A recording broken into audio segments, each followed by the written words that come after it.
Hi everyone, Danny at DW Aquatics, doing a video for you on keeping, sexing and breeding Pelvicachromis Pulcher, otherwise known as Kribensis.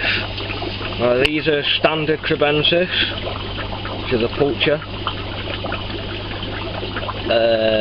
Pelvicachromis, on the whole, it's not a big family.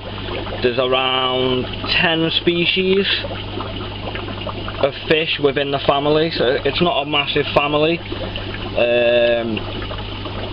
Getting hold of any of the other Pelvicachromis, for instance Sacramontis, Humilis, Subosculatus, fish like that can be quite difficult. So you've got your Pulcher and you're wondering how you can go about sexing and breeding them. Now, as you can see, that there is our male. Males are generally more elongated, bigger. They can get a pink stomach, but not as pink. And the tail fin is more of an arrow shape than the female. Now the female, not only is she considerably a lot smaller, she carries a bright pink stomach, as you can see there in our female. The tail fin isn't as arrowed, and the dorsal fin isn't as pointed. So that's generally sexing, and there are pictures with this video to help with that. Breeding them, what sort of tank will you require?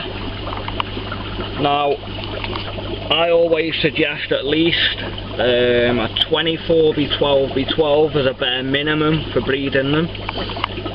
Now, these are our West African species of fish, as they require soft and acidic water. Now, you can't really tell on the video, but that this tank does have tannic acid in it, so it is slightly tea stained. To get this result, all you need is Indian almond leaves or oak leaves, beech leaves, that sort of thing, alder cones,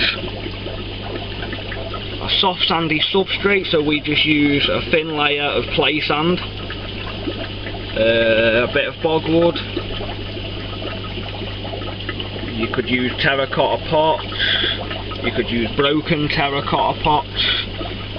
Now, we missed the initial spawning of this, so we've skipped all of that and gone straight to the free swimmers with this particular pair.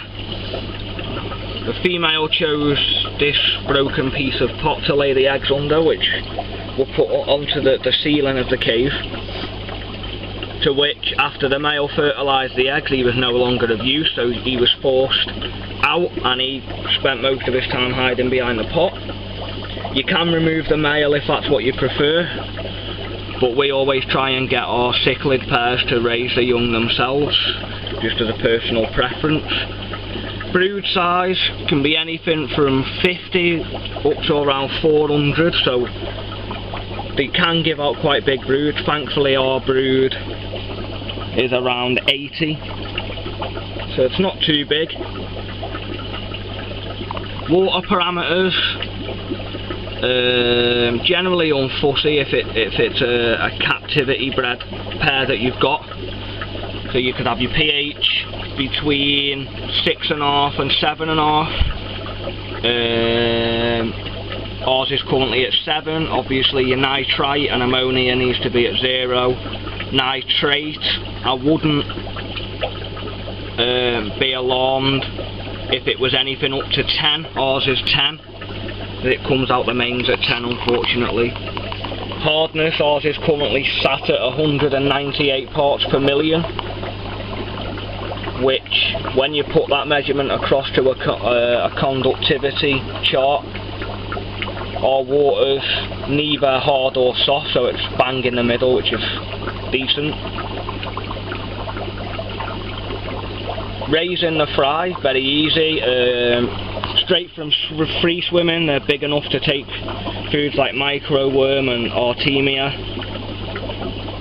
And then after around 2 weeks of that, they should be big enough to be moved on to bigger foods like grindleworm and crush flake, crush pellets, that sort of food, or rapashi superfood, which is a brilliant food. We currently make our own version of rapashi for the UK if you're interested in trying it out. So generally, if you're just getting started with breeding fish, you don't really know what you're doing and you want to get a taste of it, you want a nice easy fish to start with, I would highly recommend Kribensis. Beautiful fish. If you've got any questions, feel free to ask. We're always happy to help. And I think we've pretty much covered everything in this video, so thanks for watching. Please comment, like and subscribe. And as always, we'll see you in another video shortly. Cheers.